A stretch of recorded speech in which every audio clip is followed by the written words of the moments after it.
Allston, Brighton. A magical place full of food, weed shops, and graffiti. Lots and lots of graffiti. But if there's one thing that hasn't changed in this part of Massachusetts, it's a place that has a specific vision from two brothers. That place being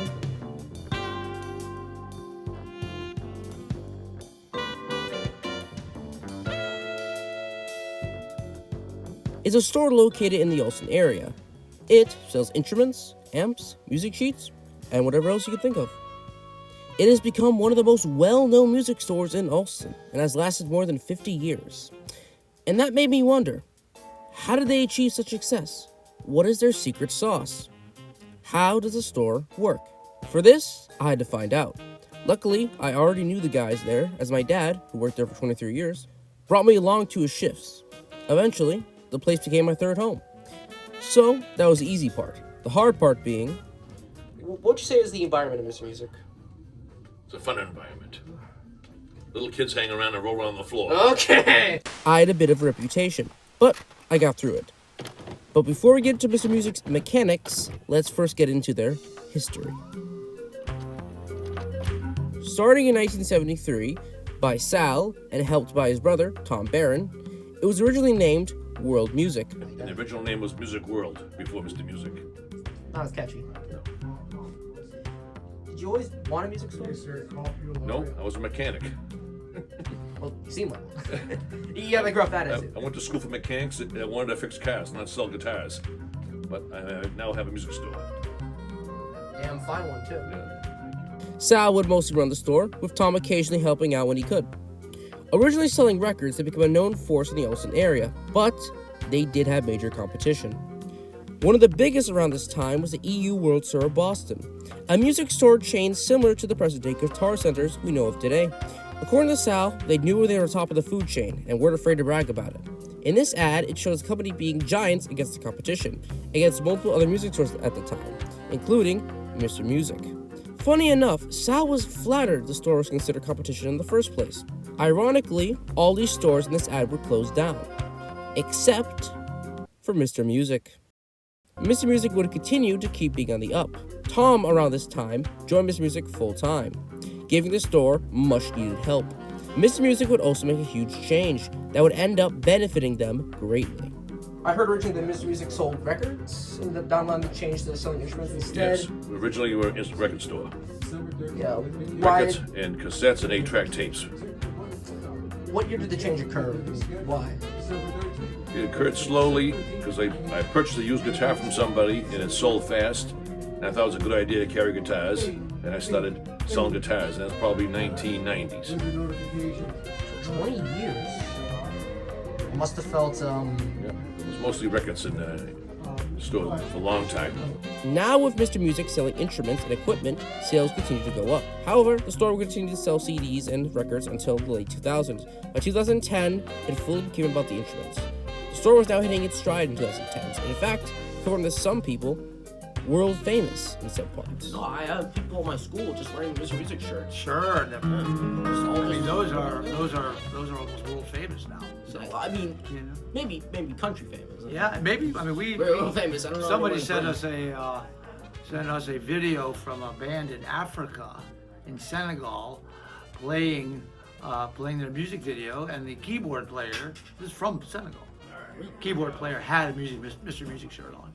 So maybe you are world famous. I can make a full. But unfortunately, it wasn't all sunshine and rainbows. In 2023, tragedy would struck. Tom Barron, the co-owner of Mr. Music, would pass away due to a sudden heart attack. Tom was one of the most well-loved people working in the store. Everyone, including myself, loved the man. But there was light at the end of the tunnel.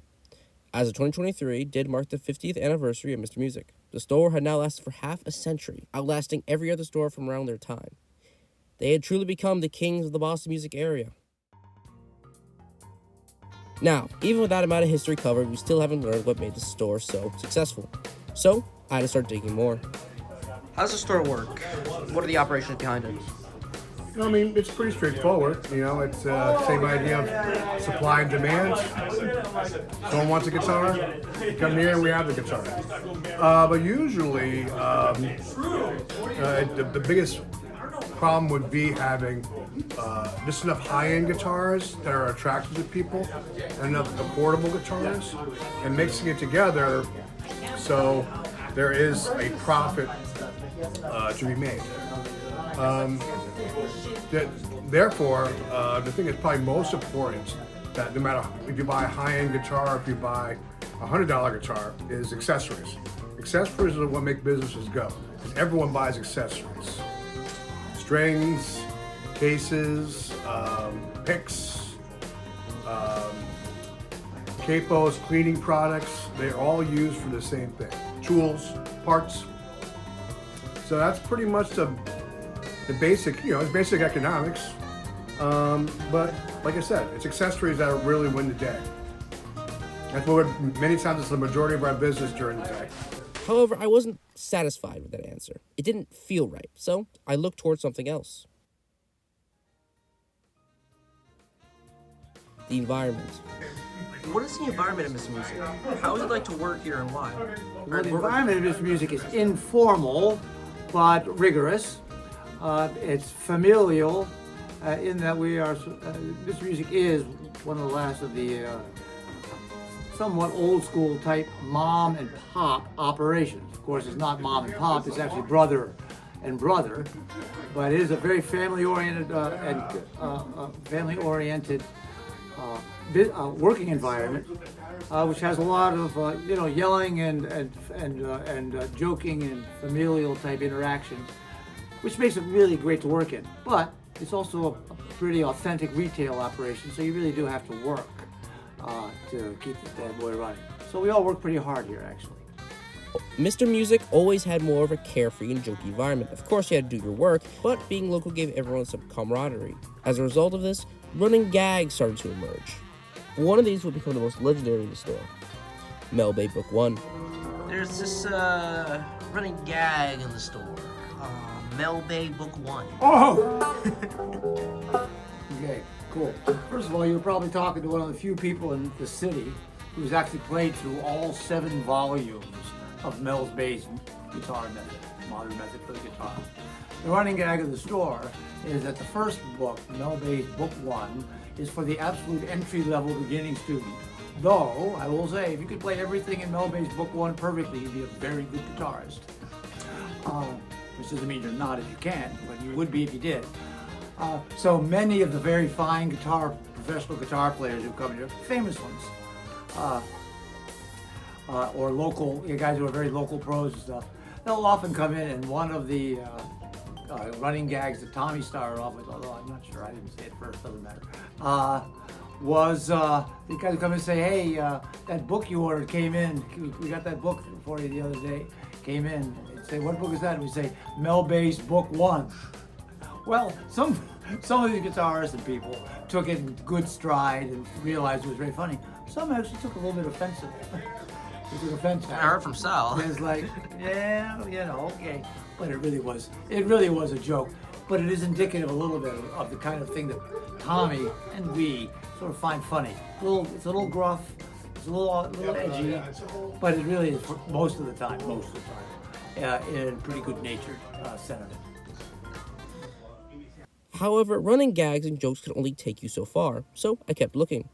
And it turns out it was right in front of me the whole time. The people. These group of guys who have stayed with the store thick and thin, their determination, their dedication, and motivation is the reason Mr. Music keeps going, and why it has endured in the Olston area for so long. It's certainly why I remember the place so well. The jokes, the banter, the local feel of the place. And as long as the store keeps that passion and vigor, it will continue to flourish in the future. Here's to another 50.